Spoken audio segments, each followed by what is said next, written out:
Assalamu alaikum dear students, hope you are all fine and doing well. Let us start with the topic sports injuries, their causes and treatment. We all know that millions of people all over in the world, they participate in different physical activities. Games and sports can also result in injuries. Some are minor injuries and some are serious. कुछ injuries जो होती हैं वो minor injuries होती हैं और कुछ serious injuries होती हैं जिनको जरूरत होती है एक लाइफ लॉन्ग ट्रीटमेंट की. लेकिन जो कॉमन इंजरीज है स्पोर्ट्स में, इनमें से कुछ हैं sprain, strain, fracture, dislocation, contusion, extra. These are the common sports injuries. और सबसे पहले अगर हम स्प्रेन देखेंगे, स्प्रेन क्या है? Sprain is a tear of a ligament. Sprain is a stretch, or we can say sprain is a stretch or tear of a ligament. The ligaments are the fibrous bands of connective tissue that joins the end of the bone with another bone. Ligaments, they stabilizes our body. Therefore, we can walk or move. जैसे हमारी जो femur bone है, ये connect है हमारी tibia के साथ, tibia bone के साथ. और लिगामेंट्स की वजह से ये दो बोन्स जो हैं ये मिलती है with the help of ligaments. जैसे ह्यूमरस बोन है ये रेडियस अल्ना के साथ. और अगर अब इस लिगामेंट की इंजरी आ जाती है, इस लिगामेंट की इंजरी को हम स्प्रेन बोलते हैं. That because it helps us, it joins the end of the bone with another bone. This is sprain, and this sprain is a common injury in sports. उसके बाद है strain.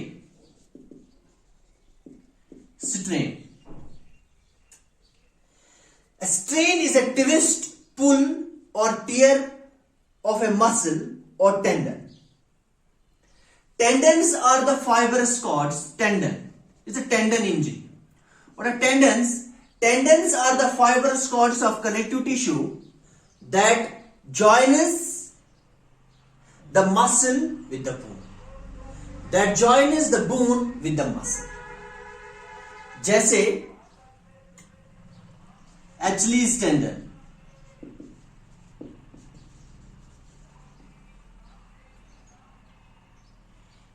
या strain बोलते हैं हम. Strain, it is a pull or tear of a tendon. The tendons are the fibrous cords of tissue that attach muscle to the bone. ये muscle को bone के साथ अटैच करता है. और स्प्रेन है, ये स्ट्रेच और टियर है लिगामेंट का. यहां पे समझना है, strain is a ligament injury and strain is a tendon injury and sprain is a ligament injury. Sprain is a ligament injury, it is a tear or stretch of a ligament, and strain is a tendon injury. The joins the muscle with the bone. Sprain is a tendon, and tendons they joins the bone with the muscle, and sprain is the ligament injury, and the ligaments they joins the end of the bone with another bone. उसके बाद fracture है, fracture.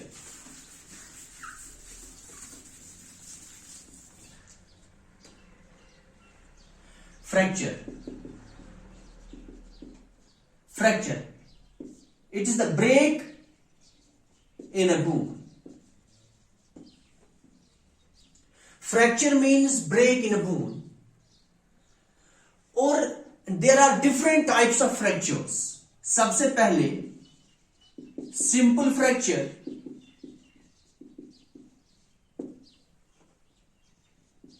दूसरा है compound fracture, third one is complicated fracture, and the fourth one is Green-Sittig fracture. Green-Sittig fracture. Simple fracture. Simple fracture है, simple fracture में जब simple fracture होता है, इसमें जो बोन और स्किन ये इंटैक्ट रहता है, इंटैक्ट। यानी जो बोन है, स्किन की इंजरी नहीं आती, यानी बोन स्किन से बाहर नहीं आती, और इसमें ब्लीडिंग नहीं होती। एक्सटर्नल जो ब्लीडिंग होती है या इंटरनल ब्लीडिंग वो नहीं होती है इसमें। Simply it is a break in a bone and the skin and the bone they remains intact, they remains intact, और इसमें ब्लीडिंग नहीं होती, और जिसकी वजह से इसके बहुत लेसर चांसेस होते हैं इन्फेक्शन के। This is simple fracture. Simple fracture में क्या होता है, सिर्फ क्रैक होता है एक बोन में, और इसमें स्किन में कोई इंजरी नहीं आती, और हड्डी जो है जहां पे टूटती है, हड्डी जो बोन टूटती है वो स्किन से बाहर नहीं आती, और इसमें ब्लीडिंग नहीं होती, जिसकी वजह से इसके बहुत कम चांसेस होते हैं इन्फेक्शन के। और जो दूसरा है, this is compound fracture. Compound fracture, compound fracture. Compound fracture में क्या होता है, इसमें जो बोन है वो टूट जाती है, और स्किन जो एक्सटर्नल इंजरी वो आ जाती है, इसमें वो इंटैक्ट नहीं रहता, स्किन वो इंटैक्ट नहीं रहता, और जब ब्लीडिंग होती है इसमें ज्यादा चांसेस होते हैं इन्फेक्शन के। जो सिंपल फ्रैक्चर है इसमें स्किन इंटैक्ट रहता है, और जो कंपाउंड फ्रैक्चर है इसमें जो हड्डी टूट जाती है वो स्किन से बाहर आती है, इसमें इंजरी आ जाती है, और इसमें ज्यादा चांसेस होते हैं इन्फेक्शन के। This is compound fracture. And the complicated fracture is जब कोई इंटरनल ऑर्गन्स की जब इंजरी आ जाती है।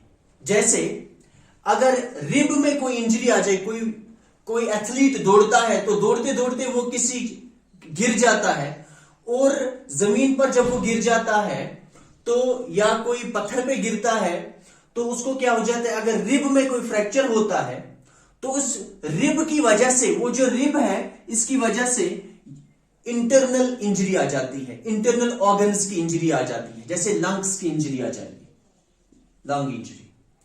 इसको हम बोलते हैं it is A complicated fracture.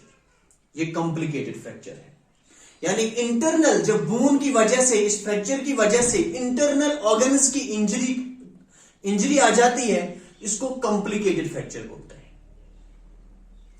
और उसके बाद greenstick fracture. Greenstick fracture, it is a bend or turn of a bone. Simply, it is a bend or turn of a bone. इसमें बोन जो है ये टूटती नहीं है, हड्डी टूटती नहीं है, बल्कि सिर्फ इसका बेंड और टर्न हो जाता है, और इसको क्या बोलते हैं हम? ग्रीन स्टिक फ्रैक्चर बोलते हैं। और मल्टीपल फ्रैक्चर बोलते हैं हम जब हड्डी टूटती है, जब बोन टूटती है 2 3 1 2 3 2 3 या 4 जगह पे जब बोन टूटती है उसको बोलते हैं, जब मल्टीपल फ्रैक्चर, उसको मल्टीपल फ्रैक्चर बोलते हैं। That's known as multiple fracture. These are the types of fractures. Fracture is simply a break in a bone. अब इसका ट्रीटमेंट, काजेस क्या है इंजरी के और इनकी ट्रीटमेंट क्या है? सबसे पहले जो इंपॉर्टेंट थिंग है जिससे हम इंजरीज को मिनिमाइज कर सकते हैं, because no one is immune to injuries, लेकिन टू सम एक्सटेंट इन इंजरीज को हम मिनिमाइज कर सकते हैं। सबसे पहले proper warm up, proper warm up.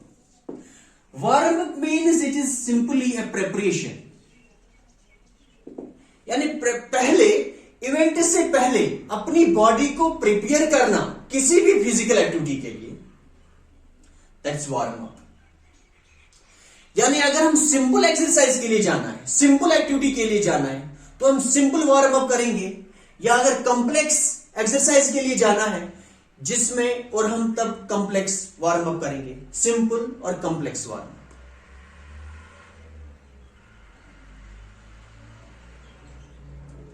तो warm up is simply a preparation of a body, यानी अपनी बॉडी को किसी भी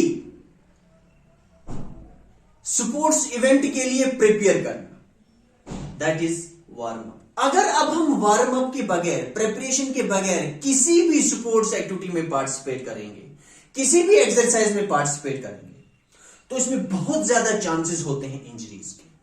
तो whenever we participate in physical activities we must undergo for general और स्पेसिफिक वार्म अप। हमें चाहिए कि या तो हम जर्नल वार्म अप करें या हम एक स्पेसिफिक वार्म अप करें। जो American academy end of orthopaedic surgeon है, उन्होंने कुछ ट्रीटमेंट बताया है इन इंजरीज का, यानी कि इनके काजेस क्या है और इनको हम मिनिमाइज कैसे कर सकते हैं। सबसे पहले उन्होंने बताया कि पार्टिसिपेशन इन कंडीशनिंग प्रोग्राम्स, यानी हमें चाहिए कि हमें हर दिन चाहिए कि हम एक्टिविटीज में पार्टिसिपेट करें, डिफरेंट फिजिकल एक्टिविटीज में हम पार्टिसिपेट करें, कंडीशनिंग में पार्टिसिपेट करें, एक्सरसाइज करें, ताकि हम जो अपनी जो मसल्स हैं, इन मसल्स की एबिलिटी को हम बढ़ाएंगे।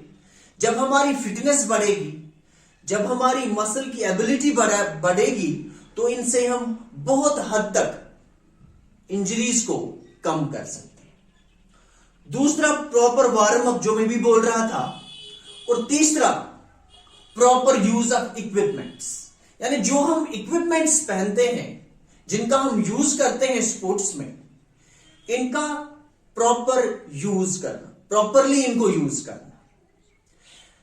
हम देखते हैं कि बहुत सारे खिलाड़ी जो स्पोर्ट्स में, बहुत सारे खिलाड़ी हैं जो वो आज तक जिनको हम देखते हैं, जैसे फिल ह्यूज ऑस्ट्रेलिया के, he died, he was playing cricket और वो मरा, एक स्पोर्ट्स इंजरी आ गई इसको, एक बाउंसर आया और वो उससे मरा। इंडिया के रामन लम्बा, बहुत सारे खिलाड़ी ऐसे हैं जो स्पोर्ट्स इंजरी की वजह से मर गए। वो इसलिए मर गए क्योंकि उन्होंने जो इक्विपमेंट्स जो पहनते हैं, या तो वो इक्विपमेंट्स ठीक नहीं थे, या हम इनका अच्छे से यूज नहीं करते, या हमारे पास जो इक्विपमेंट्स हैं वो इक्विपमेंट्स ठीक नहीं है। हमें सबसे पहले चाहिए कि इन इक्विपमेंट्स का प्रॉपर यूज करें जब भी हम किसी स्पोर्ट्स एक्टिविटी में पार्टिसिपेट करें। और जैसे हॉकी है, जैसे क्रिकेट है, हम हेलमेट पहनकर उतरे, ऐसे अगर हम गोलकीपर है हॉकी में, हमें चाहिए कि हम पैड्स का इस्तेमाल करें और हम मतलब कोई रिस्क ना लें। यानी जिस एक्टिविटीज में हमें जिस इक्विपमेंट की जरूरत लगेगी, पहले हमें उसका पता होना चाहिए उसका यूज क्या है और इस इक्विपमेंट को हमने यूज कैसे करना है, और फिर हम इन इंजरीज से कुछ हद तक बच सकते हैं। Good skills and effective training, हमारे पास जो ट्रेनर्स होते हैं जो हमें ट्रेंड करते हैं, हमें नॉलेज होना चाहिए कि कौन सी एक्सरसाइज कैसे की जाती है, यानी हमें कौन सी एक्सरसाइज कैसे करनी चाहिए, इसका प्रॉपर तरीका पता होना चाहिए हर किसी एक्सरसाइजेस का। जैसे हम जिम्नाजियम में जाते हैं वेट ट्रेनिंग के लिए, बाइसेप करते हैं या कोई भी एक्सरसाइज वहां पे करते हैं, और इस वेट ट्रेनिंग के लिए हमारे पास एक ट्रेनर होना चाहिए जो ट्रेनर हमें बताए कि प्रॉपर तरीका क्या है एक्सरसाइज का। क्योंकि अगर हम प्रॉपर मेथड्स इस्तेमाल नहीं करते एक्सरसाइजेस में, तो उससे जो इंजरीज के बहुत ज्यादा चांसेस हैं, और जो इंजरीज के चांसेस हैं वो बहुत हद तक बढ़ सकते हैं। इसलिए हमें चाहिए कि जब भी हम किसी फिजिकल एक्टिविटीज में जाएं, पार्टिसिपेट करें या एक्टिविटीज कोई भी फिजिकल एक्टिविटी करें, वेट ट्रेनिंग करें, कोई भी फिजिकल एक्टिविटी करें, हमें चाहिए कि एक ट्रेनर से हम सलाह लें और जो उसकी इंस्ट्रक्शंस है उस इंस्ट्रक्शंस को हम फॉलो करें, ताकि हम इन स्पोर्ट्स इंजरीज को कुछ हद तक मिनिमाइज करें। और ओवर ट्रेनिंग, अगर हम ज्यादा देर तक या ओवर यूज ऑफ मसल, अगर हम ज्यादा देर तक कोई भी एक्टिविटी करते हैं, यानी ओवर यूज करते हैं अपनी मसल्स का, तो उससे भी इंजरीज का खतरा हो सकता है। हमें चाहिए कि हम अगर कोई भी एक्सरसाइज करें फिर उसके बाद रेस्ट पीरियड लें, रेस्ट करें 5-6 मिनट, और ओवर यूज ना करें, यानी ज्यादा एक्सरसाइज ना करें, ज्यादा देर तक एक्सरसाइज। अगर हम ज्यादा ओवर यूज अगर हम किसी भी पार्ट का करते हैं, मसल का करते हैं, तो अपनी बॉडी का ज्यादा ओवर यूज करते हैं, तो उससे भी वो भी रिस्क फैक्टर है और उससे भी इंजरीज के बहुत ज्यादा खतरे हैं। अब ये इंजरी आ गई किसी भी खिलाड़ी को, तो इसका फर्स्ट एड क्या है, इनका ट्रीटमेंट क्या है, कैसे हम इनका ट्रीटमेंट करें। सबसे पहले फर्स्ट एड अगर हमारे पास है, अगर कोई हम खेलते हैं कोई भी क्रिकेट या कोई और स्पोर्ट्स इवेंट में हम पार्टिसिपेट करते हैं, हम खेलते हैं कोई भी इवेंट, तो किसी खिलाड़ी को इंजरी आती है, सबसे पहले हमें पता होना चाहिए कि हमें करना क्या चाहिए। हम फर्स्ट एड का इस्तेमाल कर सकते। सबसे पहले फर्स्ट एड हमें पता है, first aid it is the help given to the injured person before the arrival of doctor. जब तक हम डॉक्टर के पास इसको ले जा जब तक कि हम इसको डॉक्टर ना आए या हॉस्पिटल में लेने से पहले हमें पता होना चाहिए कि इसका ट्रीटमेंट हम कैसे करें। इसका ट्रीटमेंट अगर हम देंगे फिजिकल एजुकेशन स्पोर्ट्स में, हम बोलते हैं इसको राइस, RICE, राइस। सबसे पहले हमें चाहिए कि अगर किसी खिलाड़ी को किसी भी किस्म की कोई इंजरी आती है, हमें चाहिए कि सबसे पहले रेस्ट करें। This is rest, R means rest, I means ice, C compression, and E elevation. The first step is rest, then ice, then compression, then elevation. सबसे पहले अगर किसी को इंजरी आती है, किसी भी खिलाड़ी को इंजरी आ गई, तो सबसे पहला स्टेप है उसको चाहिए कि उसको हम उसको ना बोले कि आप कंटिन्यू करो, बल्कि उसको हम बोले कि चलो रेस्ट करो। उसको रेस्ट, सबसे पहले उसको हमने रेस्ट करवाना है। क्योंकि अगर वो रेस्ट नहीं करता, अगर वो कंटिन्यू करता है इस एक्सरसाइज को या जो भी कोई एक्टिविटी है, अगर उसको इंजरी आ गई, अगर उसने कंटिन्यू किया, तो उससे इस इंजरी के बढ़ने के ज्यादा खतरे।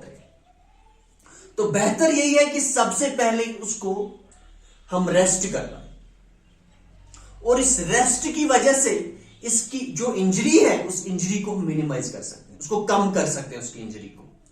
और सबसे पहले हमें इसको ये एडवाइस देनी चाहिए कि नहीं, आप रेस्ट कीजिए, आप अगर कंटिन्यू करोगे तो ये इंजरी आपकी बढ़ सकती है। जो दूसरा स्टेप है ये आइस, यानी अगर किसी को इंजरी आती है तो हम इसके ऊपर जो ब्लड फ्लो है उसको रोकने के लिए या जो इन्फ्लेमेशन है इसको रोकने के लिए हमें चाहिए कि इसके ऊपर हम आइस रखें, क्योंकि आइस से जो ब्लड वेसल्स हो जाती है वो श्रिंक हो जाती है because of application of ice. और ये आसान तरीका है ब्लड को स्टॉप करने के लिए। और इससे हम जो इंजरी है, जो ब्लड आता है, जो खून बहता है इस जख्म से, उसको हमें सबसे चाहिए कि इस पे हम आइस का इस्तेमाल करें, ताकि एक इन्फ्लेमेशन नहीं होगी और दूसरा जो ब्लड यानी जो उसको हम रोक सकते हैं, जो इंजरी से जो ब्लड निकलता है, खून आता है, इसको हम रोक सकते हैं with the application of this ice. उसके बाद कंप्रेशन। कंप्रेशन मीन्स इसको जब अगर कट आ जाएगा कहीं पे, इंजरी आएगी कहीं पे, उसको हम कंप्रेस करें, उसको हम पकड़े हाथ से, थंब से, या बंडेज जो है उससे हम इसको बंडेज कर सकते हैं या बैंडेज लगा सकते हैं इसमें। और जो हम बंडेज का इस्तेमाल करेंगे, हमें चाहिए कि इसको इतना टाइट हम ना करें ताकि जो ब्लड फ्लो है उसको टोटली स्टॉप ही नहीं करना है। इसको इस तरीके से कंप्रेस करना है ऊपर से, ताकि जो ब्लड है उसको हम रोकें। This is compression, this is third step. And then elevation. Elevation means हमें चाहिए जो इंजर्ड पार्ट हमारा है, उस इंजर्ड पार्ट को हम हार्ट है इस हार्ट से ऊपर रखें, यानी कि जो हार्ट की जो हाइट है इससे ऊपर हम रखें इंजर्ड पार्ट को, ताकि जो ब्लड है वो ड्रेन हो जाए और इससे ज्यादा खून ना बहे ज्यादा, और इससे जो इन्फ्लेमेशन है ये भी कम होती है। और जो फोर्थ स्टेप है, this is elevation. This is elevation, यानी जो इंजर्ड पार्ट है इसको हार्ट जो है इसकी हाइट से हमें ऊपर रखना है, हार्ट जो है उससे ऊपर रखना है हमने इसको। यानी अगर हमारा लेग इंजरी है, फुट में कोई इंजरी है, तो हमें चाहिए कि इसको हम अपने जो हार्ट है इससे हम ऊपर रखें, और ताकि ब्लड ड्रेन हो वापस और इससे ज्यादा खून ना बहे और हम इन्फ्लेमेशन से भी बचे और जो ब्लड यानी इस ब्लड को भी स्टॉप कर सकते हैं। बस।